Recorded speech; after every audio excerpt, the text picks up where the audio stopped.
बातमी येते नाशिकमधनं।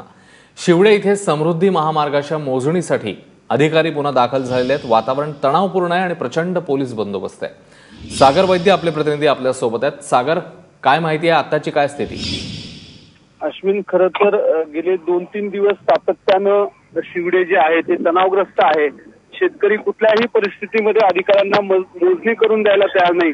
शुक्रवारी जाळपोळ झाली, शनिवारी ही मोजणी थांबवली गेली होती।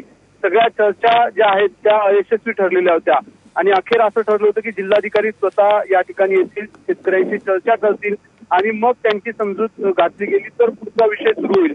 परंतु प्रशासनानं बैठकीत जे मान्य केलं होतं तसं न करता आज सोमवारी सकाळी जे आहे मोठ्या पोलीस फौजफाट्यासह गावामध्ये प्रवेश केलेला आहे आणि आज त्या गावाची यात्रा आहे पारंपरिक आणि या यात्रेच्या निमित्तानं गावामध्ये बाहेरगावूनही मोठ्या संख्येनं लोक आलेले आहेत।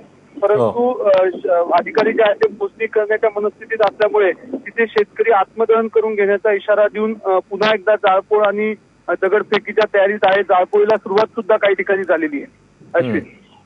सागर, धन्यवाद या सगळ्या सविस्तर माहितीबद्दल।